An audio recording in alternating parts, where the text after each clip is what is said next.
Literatura erótica. Olá, eu sou a Tami do Literatami e este é o vídeo sobre o livro Emma e o Poliamor, de Ilana Eleá. O que o poliamor tem a ensinar sobre o empoderamento sexual da mulher? Essa é a questão que a protagonista deste livro aqui vai se fazer. Este é o segundo livro de uma trilogia erótica, a trilogia Emma, escrita pela Ilana Eleá. Eu já trouxe aqui para o canal a resenha do primeiro volume, há um tempinho, logo que ele foi publicado, que é Emma e o Sexo, em que a gente vai conhecer essa personagem, a Emma, que está fazendo uma pesquisa de antropologia justamente sobre o empoderamento sexual feminino. E aí ela escolheu, então, três mulheres para entrevistar, mulheres que trabalham de uma forma ou outra, são profissionais do sexo, que trabalham com a sexualidade, para fazer uma série de questões, entrevistas para compor a sua pesquisa, e cada um dos volumes então vai focar na experiência da Emma com essas profissionais. Então, no volume anterior a gente teve a Emma com a Juliana, que é uma personagem que trabalha com sexo na internet, conversando com outras mulheres sobre a própria sexualidade, enfim. Se você quiser saber mais, assista ao vídeo. E neste aqui a gente vai ter então o encontro da Emma com uma terapeuta sexual que, entre outras coisas, auxilia casais que pretendem passar da monogamia para relacionamentos não monogâmicos, poliamor. E há uma característica muito importante da Emma, que é o fato de ela ser brasileira e sueca, sueco-brasileira, na verdade. Ela é uma personagem que nasceu na Suécia, mas que tem o pai brasileiro, e aí a identidade dela é muito contaminada por essa mistura, Ela fica, na verdade, mais ou menos entre os dois polos, passeando de lá pra cá. O lado sueco seria representado pela sua racionalidade, enquanto o seu lado emocional seria derivado da sua origem brasileira. E não só nisso, o livro, na verdade, a formação da identidade dessa protagonista não cambaleia só nesse sentido. Isso vai jorrar para toda a sua identidade como um todo. Então ela sempre fica no meio do caminho, entre a ousadia e o recato, o prazer e a culpa, a fuga e a entrega, o palco e a plateia. A Emma está sempre em dilema, aproveitando para rimar aqui. E o que acontece é que lá no primeiro volume já, a Emma acaba se envolvendo demais com o seu objeto de pesquisa, de mestrado. Ela tenta achar respostas aos próprios dilemas na pesquisa, ela se deixa levar pelos efeitos primitivos da paixão e do tesão. Isso vem encarnado na figura do Nicholas, que é o namorado da Juliana, a primeira entrevistada da sua pesquisa de mestrado, que vai ser bem ativa, uma presença bem ativa. Ela e o Nicholas serão presenças bem ativas no primeiro volume e continuarão sendo aqui neste segundo volume. Além de tudo, a Emma também tem um namorado lá na Suécia, o Bjorn, eu não sei se é assim que se pronuncia o nome dele, mas é um namorado com quem ela tem uma relação monogâmica. Então ela vive num dilema danado no Rio de Janeiro, que é esse lugar super quente, muito destoante do frio e da frieza mesmo dos suecos e da Suécia. Então ela tá vivendo uma situação assim muito à flor da pele, que a gente vai acompanhando nestes 3 volumes. E aqui nesse segundo volume ela tá meio que se sentindo uma farsa, por conta dessa imprecisão, dessa indecisão e dessa entrega total à paixão e ao tesão que acaba acontecendo aqui com ela. Ela nunca entra em paz, ela nunca entra em acordo consigo e com a sua personalidade ambígua. Porque ela poderia muito bem abraçar esse conceito, mas para ela isso ainda é muito difícil. Ela não gosta, de estar ali entre uma coisa e outra. A primeira parte deste segundo volume da trilogia vai estar bem centrada nesses conflitos morais e nas fronteiras éticas do seu papel de pesquisadora, que eu acho bem interessante aqui como tema a ser trabalhado no livro, e desenvolvendo especialmente essa personalidade dupla da protagonista, o lado nórdico racional e o lado sul-americano passional. Então tem um pouco de estereótipo aí, mas que não fica só na parte brasileira e também nem só na parte sueca, e que faz muito sentido é viabilizado, é justificado pelas personagens aqui, que as brasileiras e as suecas, e o comportamento, né, dessas personagens nos seus contextos. E vale, eu acho, dizer que a Ilana Elea, que é a autora do livro, ela mora na Suécia desde 2011. Então, ela é doutora em educação pela PUC-Rio, agora ela está trabalhando, estudando sexualidade, e pelo que eu vi, ela está abrindo um escritório de terapia sexual, né? Se eu estou enganada, Ilana, por favor, deixa aqui no comentário explicando direitinho. Mas o que eu quero dizer com isso é que a Ilana tem muito contato com a cultura sueca e ela não fica, e também com a brasileira, obviamente, e ela não fica só nisso que poderia ser uma representação chapada do que é o Brasil, do que é a Suécia, de como essas nacionalidades influem sobre a protagonista. Ela tem conhecimento de causa e de pesquisa para trabalhar com essas questões de forma mais aprofundada.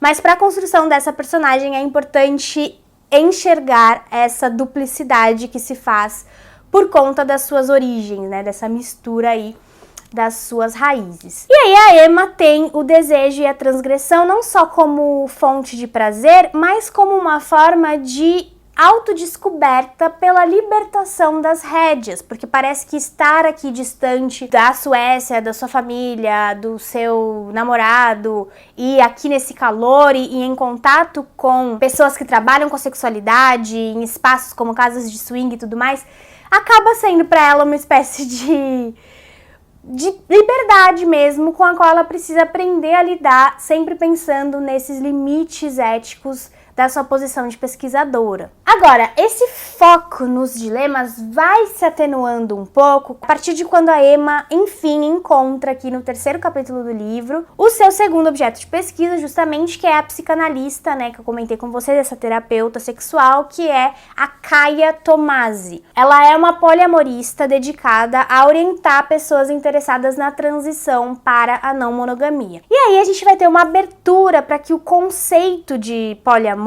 se discuta aqui no livro, né? Para que a sua construção em espectro também seja desenvolvida. Já tem um tempo que eu fiz um vídeo aqui no canal sobre o livro A Ética do Amor Livre. Eu vou deixar o link aqui para quem quiser saber mais sobre o livro, que tem uma abordagem bastante liberal do assunto, mas enfim, acho que vale a pena saber dele. Ele ajuda a desconstruir essa ideia de que o poliamor seria também uma forma muito radical e definida de alguma coisa. Na verdade, é um espectro como toda a sexualidade, então existem diversas formas de expressão do poliamor e da sexualidade como um todo, né, dessa sexualidade livre acontecer. E aqui neste livro, no Emma e o Poliamor, isso está muito bem colocado pra gente, a partir mesmo da vivência da protagonista e do seu contato com outras pessoas que têm esse estilo de vida, né? Então há essa abertura para que o relato de sujeitos vivendo essa escolha em inúmeras configurações, em diversas configurações, e tendo de aprender a lidar, a desconstruir mesmo certos paradigmas, a lidar com sentimentos como o ciúme e a culpa.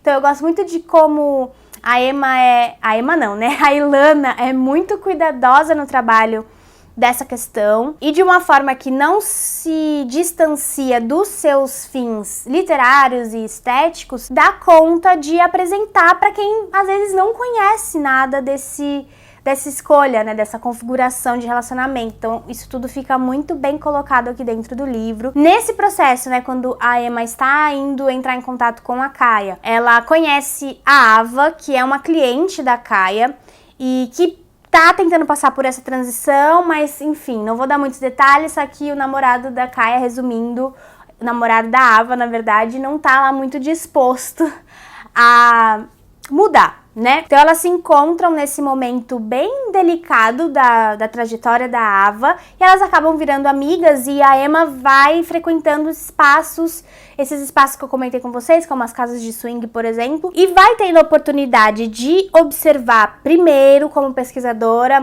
ou não sei se primeiro, na verdade, como pesquisadora e também como mulher, não sei o que vem primeiro, aí eu acho que as coisas vão mudando, na verdade, de acordo com cada situação, mas ela tem essa oportunidade de observar como as pessoas não poliamoristas, digamos assim, se relacionam com as poliamoristas, né, ou poliamorosas, como se a liberdade com que elas exercem as suas sexualidades fosse contagiosa, sabe? E isso dá também um efeito, não é uma constatação, isso não tá escrito aqui, mas passa pra gente a ideia de que talvez isso seja mais natural do que a gente esteja disposto a admitir. E as hipocrisias presentes também nesses círculos poliamorosos não ficam de fora. Como eu falei, a Ilana trabalha com esse tema de uma forma muito séria, né, e muito ampla também. Então ela dá conta de inserir aqui também essas incongruências de quem se diz não monogâmico, mas que acaba enfiado em algumas situações, porque não é fácil desconstruir essas noções que foram introjetadas na gente enquanto sociedade por séculos, né, essas noções monogâmicas e de amor como posse, enfim.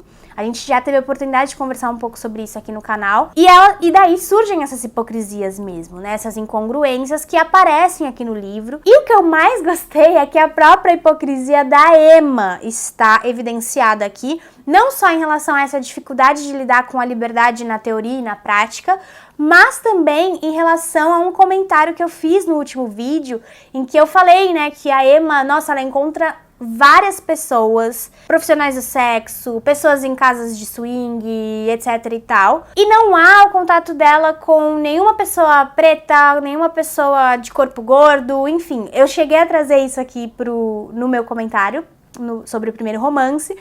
E o que acontece é que aqui, eu falei, né, sobre essa falta de diversidade das experiências de classe, de raça, enfim. Isso tá colocado na boca de uma coadjuvante aqui neste segundo volume que pergunta diretamente pra Emma: onde é que estão as mulheres pretas? Onde é que estão as mulheres da periferia? Como é que você quer fazer uma pesquisa que estude o empoderamento sexual feminino sem considerar essas mulheres, sabe?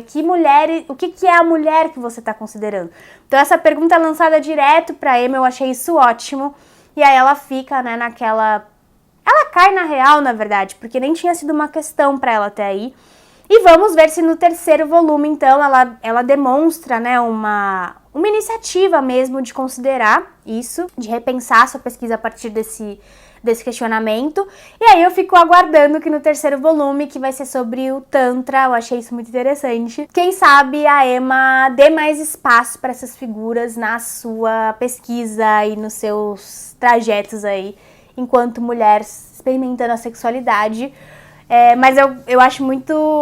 Eu gosto muito dessa parte em que a Emma vai sentindo na pele como a teoria é muito mais fácil de assimilar do que a prática. E aí o que eu chamo de terceira parte, porque o livro não traz essa separação, mas o que eu chamo de terceira parte do livro vai se centrar na relação da Emma com a sua família, especialmente com seu pai. Ela precisa voltar para a Suécia por uma questão de saúde, e aí a gente vai assistir ao contato da Emma com o pai dela, de onde vem, né, o seu sangue brasileiro, e que, curiosamente, é um grande conservador. Então, tem essa quebra também com a expectativa do que seria um brasileiro, né, em relação ao sueco e o que realmente acontece. E a Emma vai meio que peitar esse pai, sabe? Vai se colocar ali como um sujeito prenhe de sexualidade e capaz de exercer sua liberdade como qualquer outro, como qualquer homem, como qualquer outra pessoa. Então a narrativa viaja para Estocolmo e propõe esse embate, talvez o embate mais duro do livro, esse confronto com as raízes que vai ser fundamental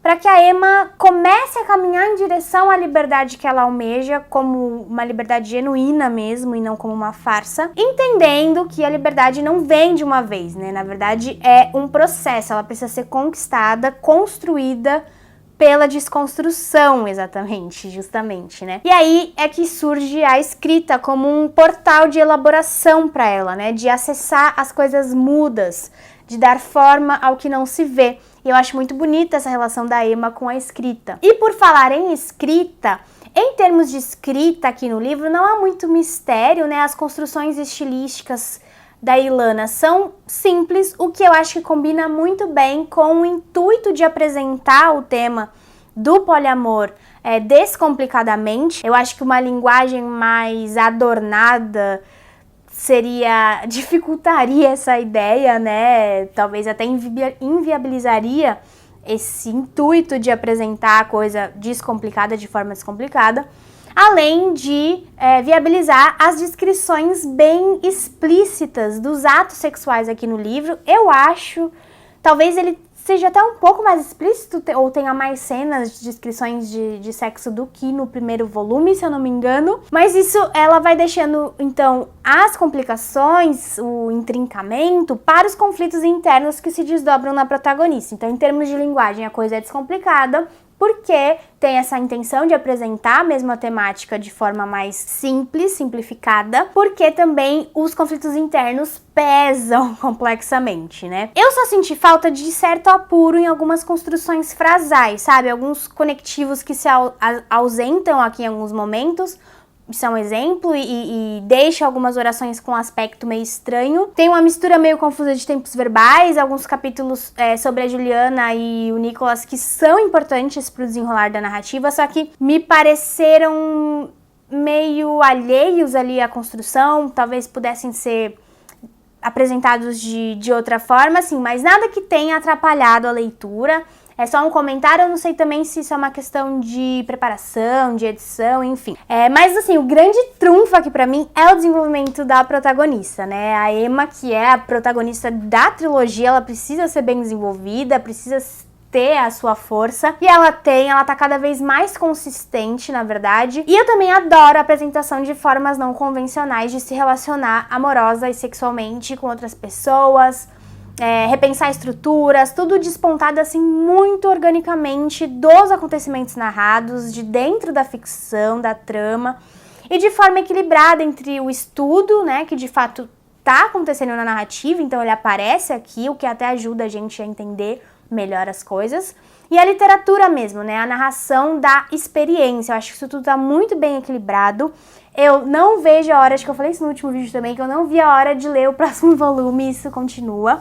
Quero muito saber o que vai acontecer com a Emma, e eu espero aquela diversidade e outras cositas más no último volume sobre Tantra. Mas se você tá buscando conhecer mais de literatura erótica brasileira, literatura erótica contemporânea, você precisa conhecer Ilana Eleá. E este segundo volume aqui, O Emma e o Poliamor, saiu pela editora Patuá. O primeiro tinha saído pela E-Galáxia, o segundo pela Patuá, o livro físico, que acompanha ainda o design, né, a apresentação gráfica do livro anterior, e saiu o e-book dele também pela E-Galáxia. Então tá fácil de encontrar para ler, é uma leitura bem gostosa, que a gente faz super rápido e que dá acende umas faíscas assim na gente, sabe? Faz a gente repensar o nosso próprio modo de se relacionar com os outros. Então, é isso. Essa é a minha indicação de leitura de hoje. Se você gostou do vídeo, não se esqueça de curtir. Comenta aqui embaixo caso você já tenha lido este ou o outro livro da Ilana Eleá, ou outros livros que trabalhem ficcionalmente com a questão do poliamor. Inscreva-se no canal se você for novo por aqui e acompanhe Literatami nas outras redes sociais. Muito obrigada e eu vejo vocês no próximo vídeo. Tchau, tchau!